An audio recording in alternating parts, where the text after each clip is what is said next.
विष्णुदास म्हणून संत कवी होऊन गेले, जे रेणुका मातेचे अत्यंत निष्ठावंत भक्त, तसेच ते दत्त उपासक सुद्धा होते. प्रपंचामधून विरक्ती आली आहे आणि तीर्थस्नानाच्या ठिकाणी, तीर्थक्षेत्रांच्या ठिकाणी जायला सुरुवात केली. पण कुठे मनशांती मिळेना, समाधान मिळेना. होता होता रेणुका मातेच्या जेव्हा दर्शनाला ते आले, त्यावेळी त्यांना जे हवं होतं ते समाधान तिथे मिळाले, मनशांती मिळाली. आणि म्हणून रेणुका मातेच्या छायेखाली त्यांनी तिथे वास्तव्य केले. दररोज सकाळी लवकर उठावं, आम्हिक आवरावं, दत्तराजांचं आणि अनुसुयेचं दर्शन घ्यावं, येता येता रेणुका मातेचं दर्शन घ्यावं, 5 घडी भिक्षा मागून आपला उदरनिर्वाह करावा आणि आपल्या कुटीमध्ये त्या रेणुका मातेचं नामस्मरण करत तिच्या अनुसंधानामध्ये हे सतत भजन गात. असं सांगितलं जातं की प्रत्यक्ष रेणुका ही त्यांचं भजन ऐकायला येत असे, त्यांच्या समोर बसून ते भजन ऐकायचे. या मातेने असं कधी म्हटलं नाही की माझा छान भरभरी शालू आहे, मी या झोपडीत कशी बसू. कारण माता ही शेवटी माता असते, आपल्या मुलाचं पोट कौतुक करणारी असते. त्याप्रमाणे सूरदासांच्या भजनासाठी सुद्धा भगवान श्रीकृष्ण भजन ऐकायला बाल रूपामध्ये येत असत. आणि एकदा असं झालं की चर्मचक्षुंना दिसत नाही, कारण सूरदास हे आंधळे होते. पण तो परमात्मा परब्रह्म तिथे आल्याची खूण त्यांना मनाला कळत होती. एकदा असेच सूरदास जात असताना वाटेमध्ये कोरडी विहीर आली आणि म्हणून भगवान श्रीकृष्णाने त्यांना तिथून बाजूला नेले आणि हात सोडून निघून गेल्यानंतर यांनी ओळखलंय की हा भगवान श्रीकृष्णच आहे. म्हणून त्याला ते म्हणतायत, अरे अरे हात सोडून जाशील पण मनातलं कसा जाशील. तशी ही भगवती आपल्याकडे अनेक उदाहरणे आहेत. नामदेवांच्या कीर्तनात सुद्धा प्रत्यक्ष पांडुरंग झांज वाजवण्यासाठी येत असे. तशीच ह्या विष्णुदासांच्या भजनासाठी ही भगवती रेणुका माता भजन ऐकण्यासाठी प्रत्यक्ष समोर बसत असे, इतकी त्यांची भक्ती होती. अनेक काव्य त्यांनी केलेली आहेत, अनेक अष्टक स्तोत्र अशी रेणुका मातेची त्यांनी केली. अनेक रचना या त्यांच्या आज सुद्धा सुप्रसिद्ध आहेत. आपल्याला सर्व ज्ञात असलेलं रेणुका माऊली हे त्यांचंच पद आहे. असे हे विष्णुदास आपल्या निरूपणाच्या पदामध्ये आपल्याला सांगतायत. हा अभंग आहे तो मागणीपर अभंग. अभंगांचे सुद्धा प्रकार असतात. काही उपदेशपर असतात, काही आत्मोन्नती करण्यासाठी असतात, तसे काही प्रार्थनापर सुद्धा अभंग असतात. तसा हा अभंग हा विष्णुदासांचा प्रार्थनापर आहे. ते म्हणतायत, आकुलिया बाळा आकुलिया करी मारी परी तुरी करू नको. हे माते, जगन माते, मी तुझं बाळ आहे, तू माझी आई आहेस. तू मला मारलंस तरी चालेल, आईचा फटका लागतो का कधी नाही लागत. परत ते मूल रडलं, आईने मारलं, रडतं, थोड्या वेळ कोपऱ्यात बसलं, पण पुन्हा आईजवळ जात नाही. तसंच ते विष्णुदास त्या रेणुका मातेला सांगतायत की तू मला मारलंस तरी चालेल, म्हणजेच माझ्यावर संकट आणलीस तरी चालेल, पण तू मला तुझ्यापासून दूर करू नकोस. पुढे म्हणतायत की श्वाना परी ठेवी आकुल्या संग्रही परी परत उभी घालून. पूर्वीच्या काळी जे श्वान पाळले जात असत ते कधी घरात येत नसतं. म्हणजे आपण लहानपणी पाळीव प्राणी आणि त्यांची घर, तेव्हा आपण रोटी पडली असं त्यांचं घर गेलं. आज घरात असतात, कुठेही नसतात. म्हणजे असं बघायला गेलं तर आज कुठली गाड्यात फिरतात आणि माणसं गाड्यात फिरत नाही. पण श्वानने अत्यंत हीन असं समजलेलं जातं, तरी सुद्धा मी तुझ्या गृहामध्ये मी श्वानाप्रमाणे राहील, पण तू मला दूर नको, मला परगृही पाठवू नकोस. याचा अर्थ काय आहे तर मी देवी लोकात तुम्हाला राहायचंय, त्या देवी लोकातून तू मला काढू नकोस असं ते सांगते. भवनदीच्या ओघामध्ये वाहत चालत होती, पण पाठीचा हात काढून. अहो भवनदी ही इतकी दुस्तर सांगितलेली आहे.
एक तर पोहता यायला पाहिजे किंवा कुठलं तरी पाहिजे. गट्टांगळा खाणं म्हणजे विषंत सारखी अवस्था आहे. तर गट्टा येत नाही तर मरता येत. तर विष्णुदास असं सांगतायत की या माया नदीच्या भवनदीच्या मध्ये त्या प्रवाहात मी वाहत चाललोय, पण तू माझ्या पाठीचा हात काढून घेऊ नकोस. आपण लहानपणी सगळेजण सायकल शिकलेलो आहोत. जास्त करून वडीलच सायकल शिकवतात आणि त्या वेळेला त्या मुलाला सायकलवर बसून चालवायला भीती वाटत असते. त्यावेळी त्यांचा आधाराचा हात पाठीशी असतो की नाही, त्या आधाराच्या हातावरती ते मूल सायकल चालवायला शिकतं. मग तसंच या रेणुका मातेने या भवनदीमध्ये जो वाहत चाललेला आहे प्राणी, त्याच्या पाठीशी आधाराचा हात लावलेला आहे. तर तो तू काढून घेऊ नकोस. पण सामान्य माणसाचं कसं असतं, एक मनुष्य पोहायला म्हणून एका नदीवर जायला निघाला. आता पोटाला काहीतरी बांधतात हे त्यांनी बघितलं होतं, म्हणून त्यांनी तिथला मोठा दगड घेतला आणि पोटाला बांधला. आता ज्याला पोहता येत होतं तो मनुष्य त्याच्या बाजूने चाललेला होता. तो म्हणाला, अहो तुम्ही काय करताय? अहो मला या नदीमध्ये पोहायचंय आणि म्हणून मी माझ्या पोटाला दगड बांधलाय. पण दगड बांधतात का? हो, भोपळा बांधतात किंवा आधी प्लॅस्टिकचे काय दगड असतात ते बांधतात. आधी काय ती रीत मिळते तिथे का? तसं आपण सामान्य मनुष्य विषयांचा दगड आपल्या पोटाला बांधतो आणि ह्या भवनदीत आपण तरून जाऊ शकत नाही, तो आपण त्याच्यामध्ये बुडतो. अशी ही भवनदी मला पार करायची आहे आणि तुझ्यापर्यंत यायचंय असं विष्णुदास म्हणतात. आणि म्हणून तू जो मायेचा आधाराचा हात तू माझ्या पाठीशी लावलाय तो काढून घेऊ नकोस. वाढवावे प्रेम पुरवावे कोड ममतेचा मोड मोडू नको. आपल्याकडे कोड कौतुक हा शब्द हल्ली बाजूला गेला, कारण कोड कौतुक करायला हल्ली मुलांना मागितलं किंवा आधीच मुलांना आपण दिलं जातं. पण पूर्वी खरंच कोड कौतुक घरामध्ये होत असे.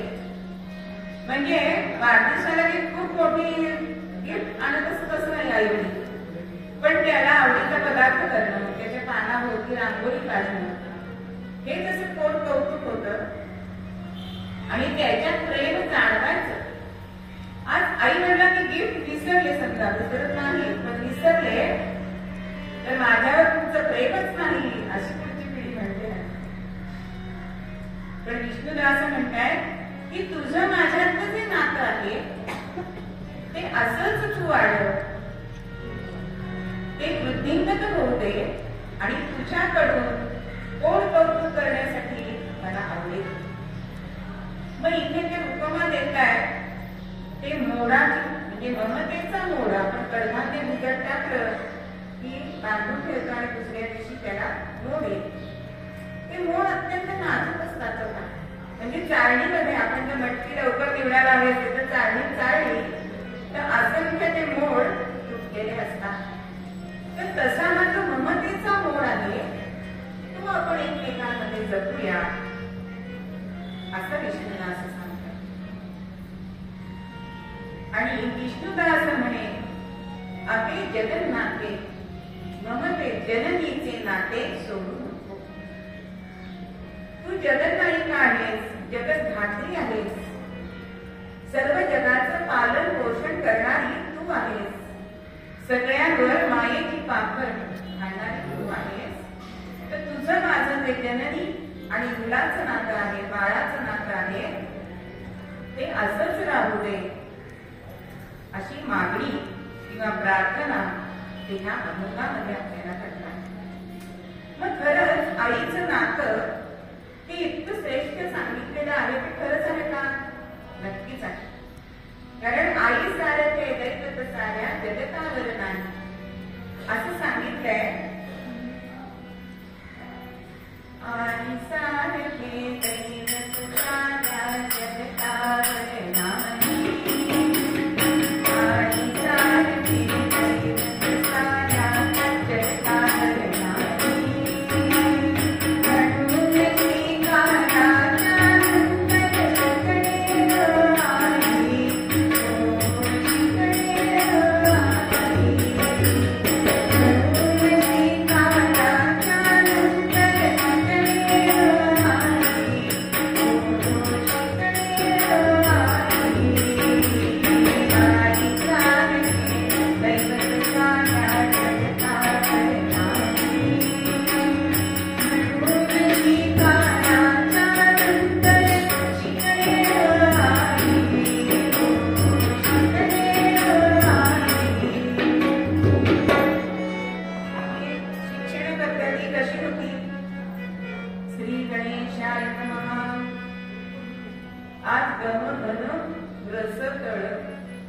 तळालाच गेलेलं आहे शिक्षण. शिक्षण नुसतं पुस्तकी राहिलंय, व्यावहारिक ज्ञान काही नाही. पण रसातळाला गेलेलं शिक्षण म्हणजे खरंच आपले मराठीत 2 अक्षर घेतली. पहिलं अक्षर आहे अ आणि शेवटचं अक्षर आहे ज्ञ. अज्ञ अज्ञानच आपल्याकडे आहे. मग असं व्यावहारिक शिक्षण ही आई आपल्या संस्कारातून देत असते. मग ती कितीही अडाणी असली तरी सुद्धा ही आई आपल्या मुलांवर चांगले संस्कार करत असते. पण तरी सुद्धा स्त्रीचं मन कसं असतं, जरा माहेरचं कोणी भेटलं हो का, तुम्ही कुठल्या पेठेत राहता, कुठे राहता, वेळा पण विचारता की म्हणजे माहेरच्या कार्याशी सुद्धा स्त्री बोलत असते. असंच बहिणाबाई चौधरी अत्यंत श्रेष्ठ कवयित्री या चोपाळ्यावर बसून आपल्या सोप्यामध्ये माहेरच्या ओढ्यांचं गुणगान चाललेलं होतं की माझा भाऊ कसा आहे, माझं माहेर कसं आहे, माझं अंगण कसं आहे. आणि इतक्यामध्ये तो बैरागी ते भिक्षा मागण्यासाठी आला. आता ते शब्द ते बैराग्याच्या कानावर पडले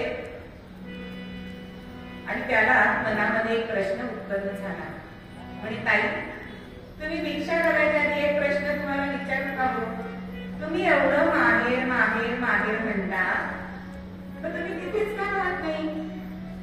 पण त्याच्यावरती बहिणाबाईंनी काय उत्तर दिलंय ते अतिशय सुंदर आहे की लेकीच्या माहेरासाठी माये सासरी नांद, माझ्या लेकीला माघार मिळावं म्हणून मी सासरी नांदते. कारण माहेराचं सुख हे वेगळंच असतं. असे हे आईचं ऋणानुबंध आपल्या बाळाशी असतात. लहान मूल जेव्हा असतं त्यावेळेस ते बाळसेदार असतं, गोरोगुंट असतं, ही सगळी जण त्याला. पण ते शेंगड असतं, कोकरं त्याचं बाळाचं असतं किंवा रडकं असतं की ते बोल कुणाचं असतं? ते फक्त आईचं असतं. बाकी त्याला कोणीही घेत नाही. हे तुझं तुला. पण आई कधी त्याचा निकाला करते का? कधीच करत. कारण ऐसी कळवळ्याची जाती कधी रामाची नाही असं सांगितलं. अशी ही आई आपल्या मुलांवरती भरभरून प्रेम करत असते आणि तिचं मूल तिला सुंदरच दिसत असतं. इतरांची मुलं छान असते तरी तिला तिचं मूल छान वाटतं की नाही. पंचतंत्रातली कथा. एकदा सर्व प्राण्यांमध्ये अशी स्पर्धा लागली की चांगल्या बाळाला बक्षीस मिळणार नाही, सुंदर बाळ. आता सगळे जण आपापली ती विगत घेऊन आलेली आहेत. पंचतंत्राच्या कथा या माणसांसाठी असतात बरं का. जरी त्या प्राण्यांच्या असत्या तरी माणसांसाठी असतात. त्यातनं माणसाने बोध घ्यायचा असतो. तसं अनेक प्राणी आपल्या छोट्या पिल्लांना घेऊन त्या स्पर्धेमध्ये आले. अर्थात मनामध्ये तुलना चालली, तिचं बाळ चांगलं आहे का माझं चांगलं आहे, मी माझंच चांगलं आहे असं प्रत्येकालाच वाटत होतं. मग त्याच्यामध्ये सिंहीण आली आहे, मागीण आली आहे, जिराफ आलाय, डुकरीण आली आहे, सगळे जण आलेत बरं का प्राणी. आणि अध्यक्षस्थानी होते पोपट. कारण दुसऱ्या पक्षातला घ्यायला पाहिजे ना कोणतरी. प्राण्यांना घेते म्हणून पक्षाला बोलवलं. आता अगदी शेवटची एंट्री झाली आहे की माकडीणीची झाली आहे. आता अर्थात माकडीणीला खरं रूप नसतं. म्हणजे असं म्हटलं जातं की म्हातारा माणूस माकडासारखं दिसतं असं आमची आजी म्हणायची. त्याचं सगळं तेज निघून गेल्यावर तो माकडासारखा दिसतो माणूस. म्हणजे माकडाला खरं रूप नाही. पण ही माकडी आपल्या छोट्या पिकाला तिथे स्पर्धेमध्ये घेऊन आली. आता सगळेजण तिच्याकडे बघून हसतायत की कशा हे त्या पिल्लू चांगला आहे का, ह्याला नंबर तरी मिळणार आहे का. पण तिचं तिला पिल्लू हे सुंदरच दिसत होतं. तशी आई असते की आपलं बाळ अगदी अपंग असतं तरी ती अपंग आई अपंग मुलाची सेवा करते की नाही. अहो त्यातनच पुण्याला सिंधुताईंनी अपंग मुलांची शाळा काढली की त्यांचा मुलगा कसा होता म्हणून त्या मुलांचं दुःख त्या जाणतायत. आणि सिंधुताईंनी कामयानी ही संस्था स्थापन केलेली आपल्याला. अशी ही माता असते. आता माता ही गीतच बघत असते मुलाचं. एका शाळेमध्ये अगदी असा पहिली दुसरी मध्ये असणारा मुलगा. पण शिक्षकांना सुद्धा समजत असतं की याची बुद्धी झेप किती आहे. 2 वर्ष शाळेमध्ये काढले पण एकाही शिक्षकाला असं वाटते ना की हा मुलगा पुढे शिकेल. आणि एक दिवस तो मुलगा 4थी मध्ये असताना मुख्याध्यापकांनी आईला चिठ्ठी लिहिली आहे की आपला मुलगा त्याला अजिबात शिक्षणामध्ये गती नाहीये, म्हणून आम्ही त्याचं नाव शाळेतनं काढून टाकत आहोत. आता ही चिठ्ठी आईने वाचली आहे. मनात विचार करते, जरी माझं बाळ असं असतं तरी माझं मला प्रिय आहे. ती चिठ्ठी ती वाचते आणि एका कपाटात अगदी खोल कप्प्यामध्ये ठेवून देते.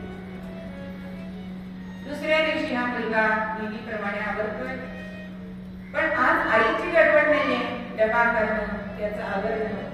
म्हणून तो म्हणतोय, आई आज शाळेत नाही जायचं, शाळेला सुट्टी आहे का? पण त्या चिठ्ठीत जे लिहिलेलं होतं ते तिने सांगितलं का मुलाला? नाही सांगितलं. तिने सांगितलं, बाळा तू तिथे शिक्षण घ्यावं, असं शिक्षण तिथे मिळत नाही, म्हणून आजपासून मी तुला घरी शिकवणार. होता होता आईने शिक्षण द्यायला सुरू केलंय संस्कारांचं.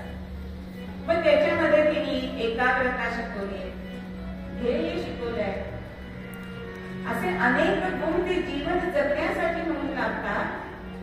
ते गुण त्या मुलामध्ये तिने पूर्णपणे उतरवले.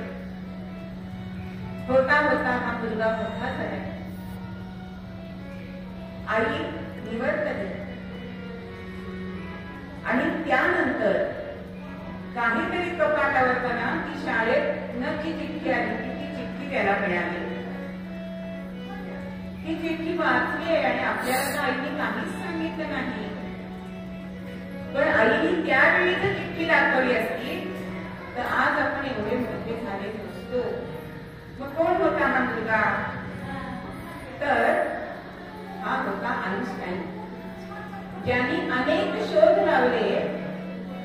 असा हा मुलगा केवळ आईमुळे एवढा मोठा झाला.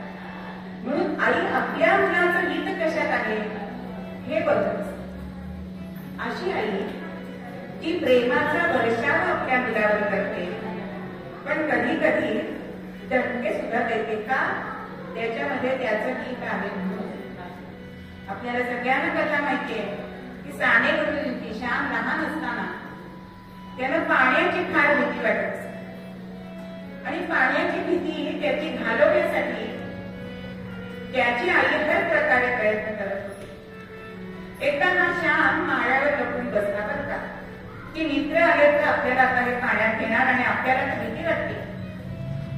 पण श्याम लपलेला आईने बघितला. मित्रांना घरात आणलंय आणि दाखवलंय, तो बघा तिथे माळ्यावर बसलेला श्याम, उतरवा त्याला ओढाखाली आणि टाका पाण्यावर. आता तिला असं वाटत नव्हतं का की याला भीती वाटते, तो घाबरे वाटत होत ना. पण त्याला पोहता यायला पाहिजे हे तिचं जे ध्येय होतं. त्याच्यासाठी ती त्याला रागवली, त्याला शिक्षा केली आणि पुढे या श्यामला अत्यंत चांगलं पोहता यायला लागलं.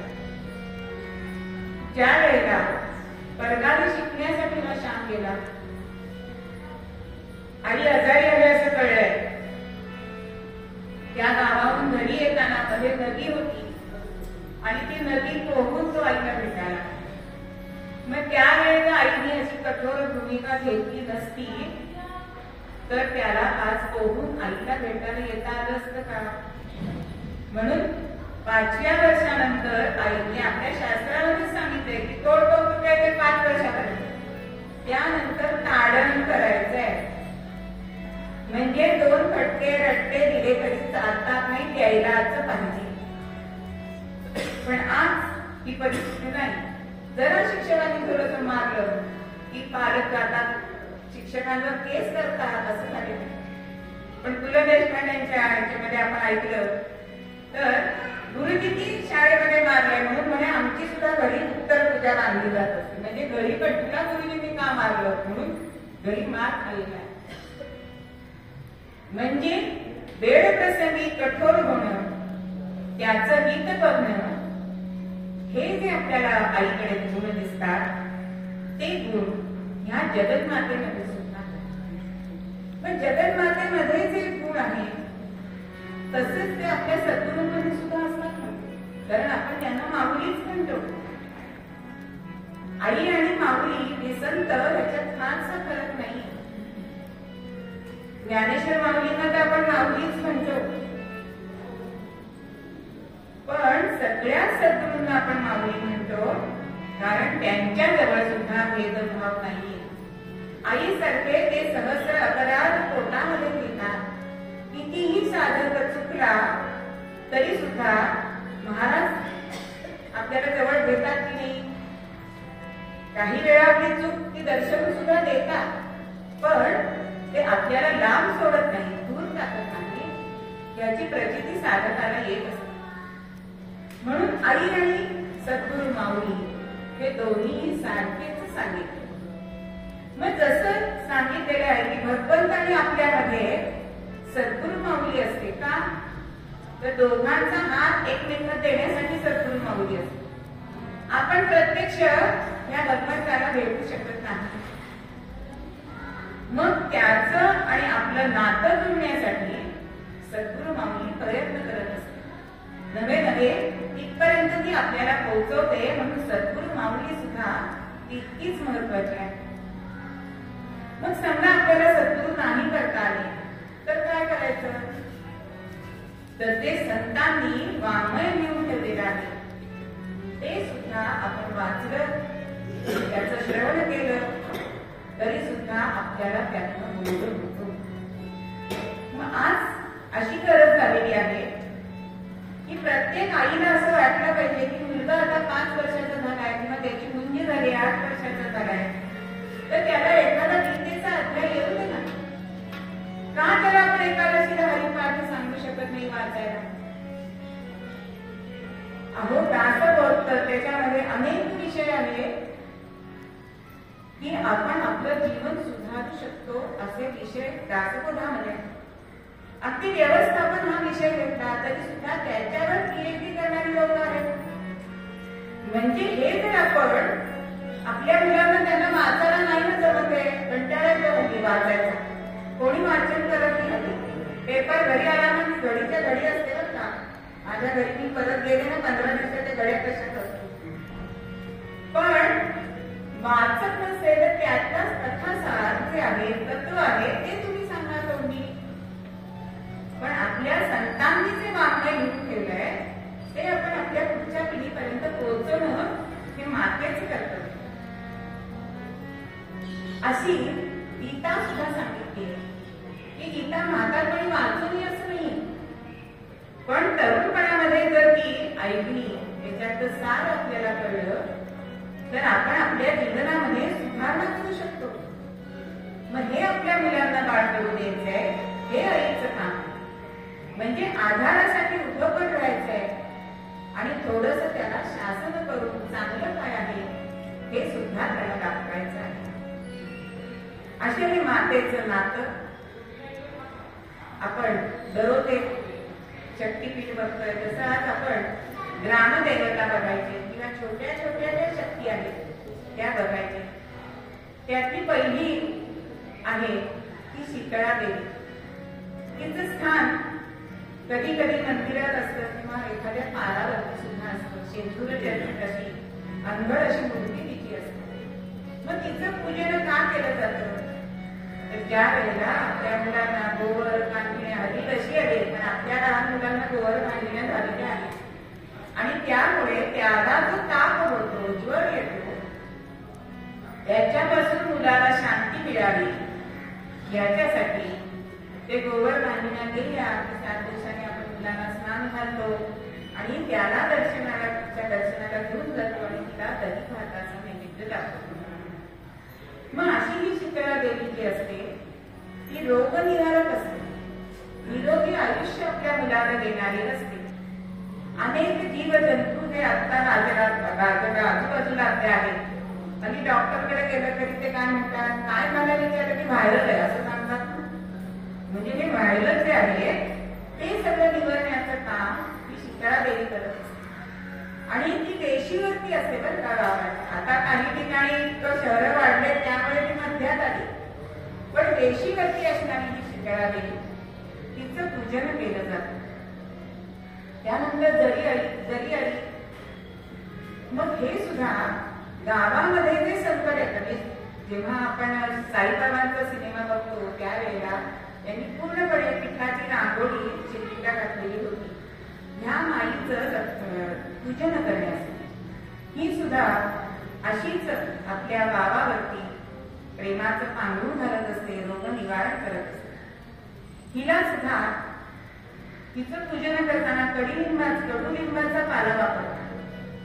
कडुलिंबाचा पाला अत्यंत जंतुनाशक सांगितलेला आहे आणि तो थंड सुद्धा आहे. औषधी गुणधर्म त्याच्यामध्ये आहे. पूर्वी प्रत्येकाच्या वाड्यामध्ये कडुलिंबाचं झाड असायचं आणि ते सुद्धा खिडकीजवळ असं असायचं, म्हणजे त्याच्यावरनं आलेला वारा सुद्धा हा शुद्ध असतो. त्यानंतरची देवी जी आहे ही देवी आहे सटवाई. ह्या देवीचं ठराविक वेळी पूजन केलं जातं. म्हणजे बाळ जन्मल्यानंतर 6व्या दिवशी सटवीची पूजा केली जाते. मग ही काय करते तर आपल्या बाळाचं भविष्य मिळण्याचं काम ती करत असते.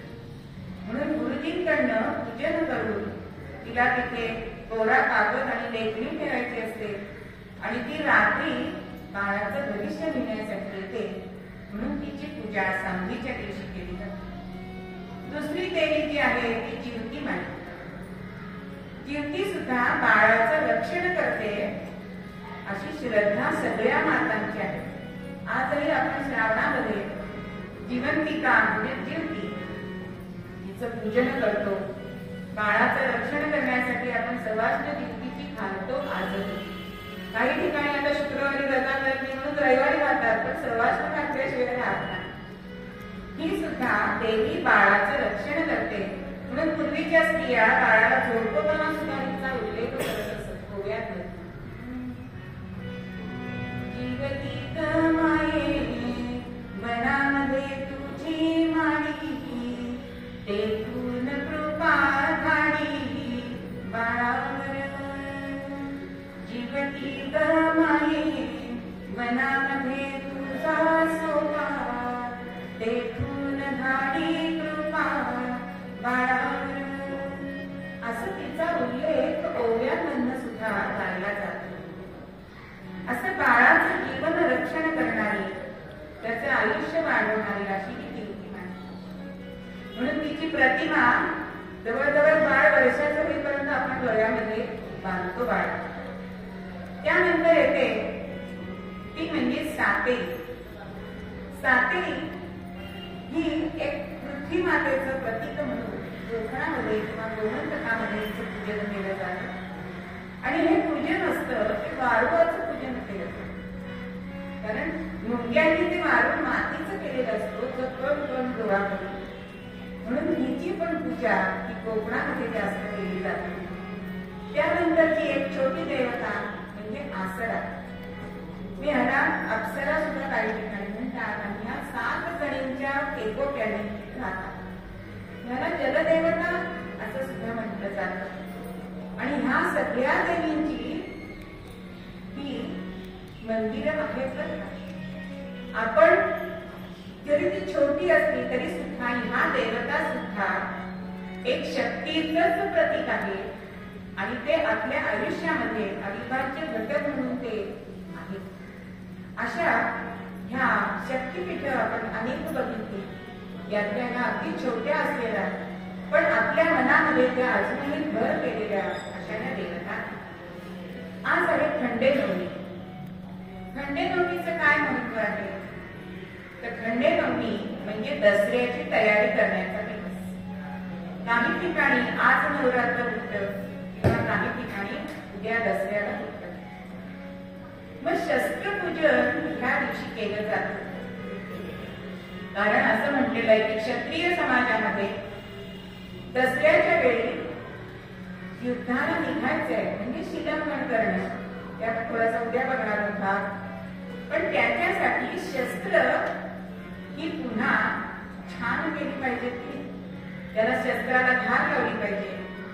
म्हणून ह्याची अशी योग्य रचना करून त्याचं पूजन केलं जातं.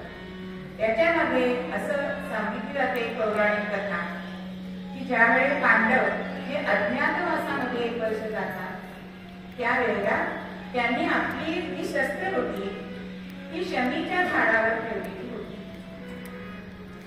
आणि ती ह्या नवमीला त्यांनी काढली त्याला धार द्यावी असं सांगितलं जातं. त्याशिवाय शेतकरी सुद्धा ह्या दिवशी आपल्या अवजारांचं पूजन करत असतात. कारण आता मळणी वगैरे येणार आहे, त्याच्यासाठी त्यांची अवजार सुस्थितीत असणं हे अत्यंत आवश्यक आहे. आणि हा जो पावसाचा कालावधी आहे त्याच्यामध्ये लोखंडाला गंज चढण्याचा संभव असतो. मग तो गंज चढला तर ते जे अवजार आहे ते नीट चालणार नाही, याच्यासाठी शेतकरी सुद्धा या अवजारांची आज पूजा केली जाते.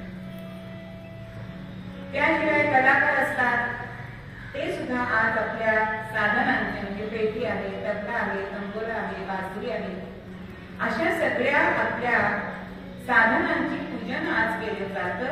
असं हे खंडे नवमीचं महत्त्व. 9 दिवस आपण या भगवतीचा जागर केलाय. पण जागर कशाचं करायचं आहे? आजच्या काळात कोणता राक्षस आपल्याला मारायचा आहे याचं थोडंसं आपण सार बघूया. तर ह्या दिवशी ह्या 9 दिवसामध्ये आपण जागरण करायचंय ते कुटुंबाचं करायचं. कुटुंबामध्ये हा संवाद राहिला नाहीये, तो संवाद आपण साधायचा आहे. हा देहरूपी घट जो आहे त्या घटात आपल्याला जे पेरायचं धान्य आहे ते धान्य कसलं असणार आहे? तर ते सुविचारांचं असणार. कारण चांगलं पेरलं की चांगलं होतं. मग आपण जर चांगले सुविचार आपल्या मनामध्ये किंवा पुढच्या पिढीमध्ये जर पेरले तर ते पुढे राष्ट्रोत्थानासाठी उपयोगी पडणार. अशी ही स्त्री शक्ती ही सतत जागरूक राहिली पाहिजे, तिला सतत सतर्क राहायला पाहिजे. आणि हेच खरं म्हणजे या शक्तीचं जागरण होईल. अशी ही शक्ती देवी अनेक रूपामध्ये आपण तिला बघतो, अनेक नावाने तिला ओळखतो. कारण तिचं जे आपलं नातं आहे ते शेवटी माय लेकराचं आहे. मग असं हे माय लेकराचं नातं हे विष्णुदास मूळ पद्यामध्ये सांगतात की हे माते, तू मला मारलंस तरी चालेल, पण तू मला दूध लोटू नकोस. मला या घव नदीतनं तरुण जाण्यासाठी तुझी मला मदत लागणार आहे. तुझ्या मागामध्ये जे प्रेम आहे, जननीचं नातं आहे, ते तू कधीही पातळ ती माया करू नकोस, असं विष्णुदास या प्रार्थनापर अभंगामध्ये आपल्याला सांगतात.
पण मी एक निश्चित असं ध्येय ठरवलंय की ज्या वेळेला मी पंडित ज्ञानी होईल तेव्हाच तुझं मी दर्शन घ्यायला येईल असा मी निश्चय केलाय. आणि तिच्याकडे पाठ फिरवून हा मुलगा निघाला. बरोबर पैसे नाही, दाणा पाणी नाही, काही शिदोरी नाही. आणि हा मुलगा निघतोय, चालतोय वाट कुठे पुढे जातो. आला भिलवडी ग्रामासी, आला भिलवडी ग्रामासी, तो ब्रह्मचारी परियेसी. अहो भिलवडी नावाच्या गावापाशी तो आला. आणि संध्याकाळ झाले. कृष्णा नदीच्या काठावरती गेलाय, तिथे पाणी प्यायलाय. मात्र पोटाला 3 दिवस 4 दिवस अन्न नाही. आणि समोर सहज लक्ष गेलंय पलीकडच्या तीरावरती. तर एक त्याला मंदिर दिसलं.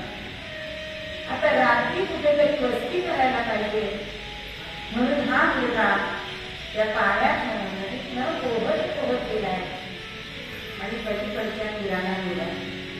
त्या मंदिरात येतोय. तर ते मंदिर कोणाचं होतं?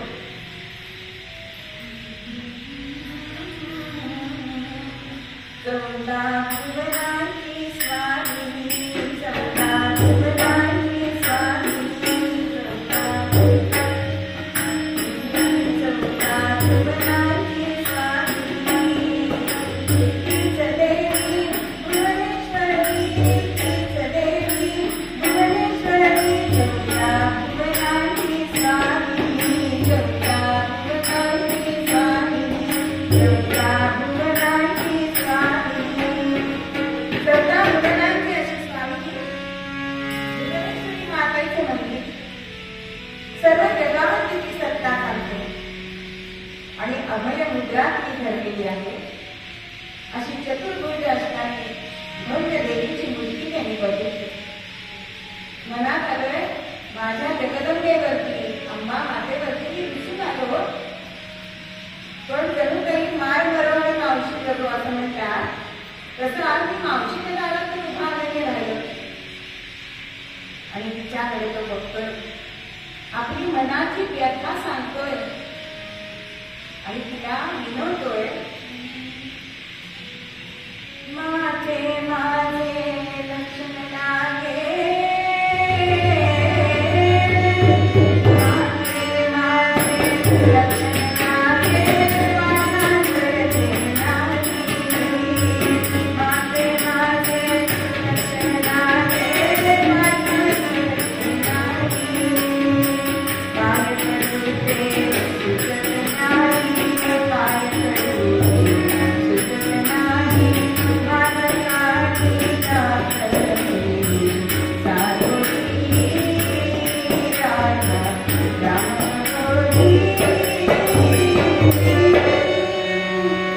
माते, मी अंबाबाईला सांगून आलोय की पंडित होईल तेव्हाच तुझ्या दर्शनाला येईल. पण काय करू? मला काहीही गोष्ट लक्षातच राहत नाही. तूच आता मला काहीतरी मार्ग दाखव अशी तिची प्रार्थना करतोय. आणि उपासिकत्व होता म्हणून ध्यानाला बसलाय. आणि सहज मातेला तो सांगतोय, भुवनेश्वरी मातेला, की माते, आता जर तू मला दर्शन दिलं नाही तर ही माझी जिव्हा तिच्या पायाशी कापून घेतली.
स्वप्नामध्ये दृष्टांत देते आणि सांगते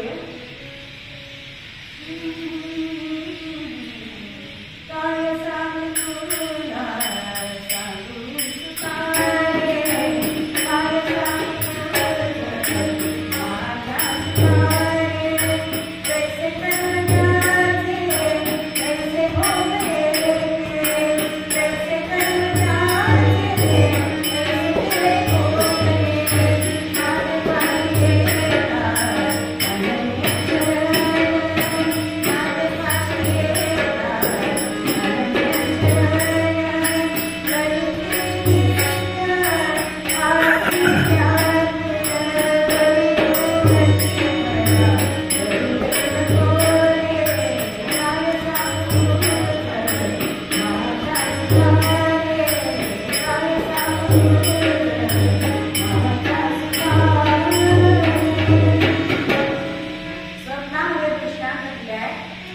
जसे कर्म केलेले असेल तसे भोग भोगावे लागतात. पण जर तुम्ही भगवती मातेला आनंद शरण केला तर ती तिच्या त्याच्या पाठीशी उभी असते. तू सुद्धा थोडासा बिघडत भक्तीपणा करू नकोस. तुझं सुद्धा सुखरूप प्रारब्ध बदलून टाकणार असं स्वप्नामध्ये दृष्टांत देते आणि त्याला सांगते की तू ह्या तीरावर जो आलाय त्या तीरावर तुला पोहत जायचंय. औदुंबर वृक्षातळी औदुंबर वृक्षातळी एक असे तपस्वी महाबली पुरवितो तुझी इच्छा पुरवितो तुझी इच्छा साक्षात तो अवतार चंद्रमौली.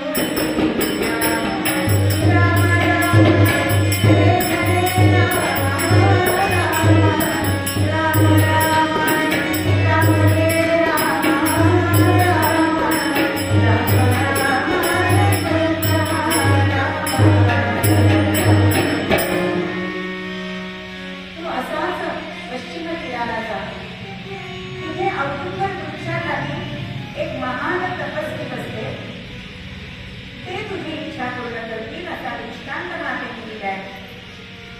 आणि स्वप्नामधून दृश्य झाले. हा मुलगा जागृत झालाय आणि मातेने सांगितल्याप्रमाणे निघाला. पोहत पोहत कलिकडच्या तीराला आला आणि खरोखरच मातेने सांगितल्याप्रमाणे औदुंबर वृक्षाच्या तिथे एक असे महान तपस्वी बसलेले होते. त्यांच्या चरणावर हात पडला, दंडवत घातला आणि मुखातून रक्त वाहतच होते. नेत्रातून अश्रू वाहत आहे म्हणून रक्ताचा आणि अश्रूंचा दोघांचाही अभिषेक ह्या महातपस्वी जे होते त्यांच्या चरणावर झाला. आता संतोष पाहून या तपस्यांनी त्याच्या शरीरावर कृपाहस्त केले.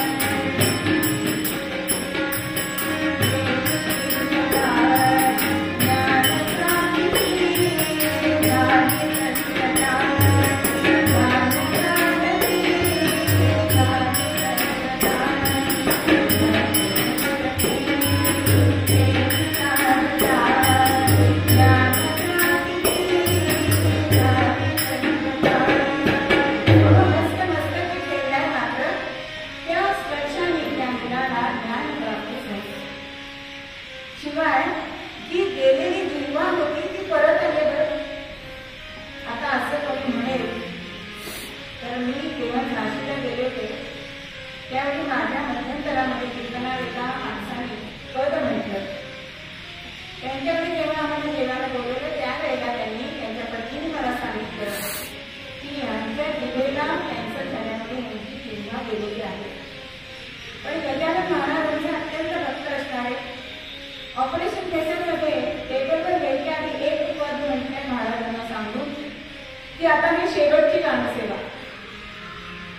पण त्यानंतर त्यांना तो अवयव फुटला. म्हणजे हे आजचं ताजं उदाहरण आहे 10 वर्षापूर्वीचं. म्हणजे श्रद्धा काय काम करू शकते. तसे या मुलाला गेलेली भान मिळाली. वेदशास्त्र संपन्न असा हा पंडित झाला आणि हे तपस्वी दुसरे कोणी विष्णू सरस्वती होते. जशी भुवनेश्वरी मातेने त्याला योग्य तो मार्ग दाखवला आणि त्याचं जे ध्येय होतं ते पूर्ण करू शकला, अशी ही माता असते की आपल्या बालकाचं हित कशात आहे ती बघणारी, त्याला योग्य तो मार्गदर्शन करणारी अशी ही भुवनेश्वरी माता. आणि इंद्रसेन स्वामी ह्या मुलावर अत्यंत असे कृपा आशीर्वाद त्याला लागले आणि पुन्हा त्याने ठरवल्याप्रमाणे तो अंबाबाईच्या दर्शनाला गेला. तो सुद्धा ज्ञानी पंडित होईल.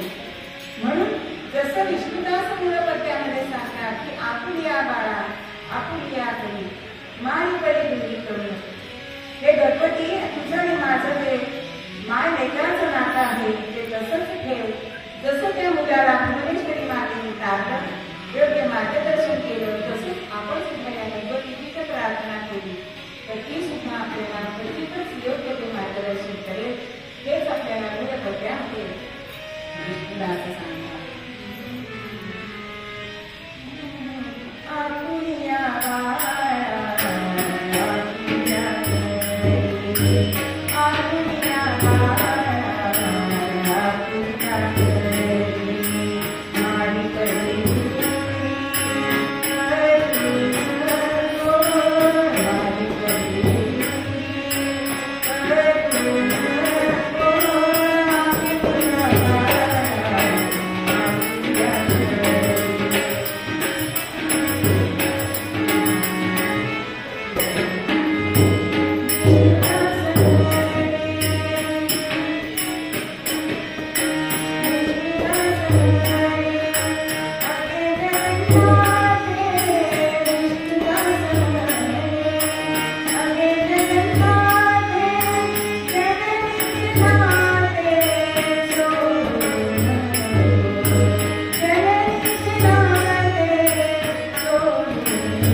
Thank you.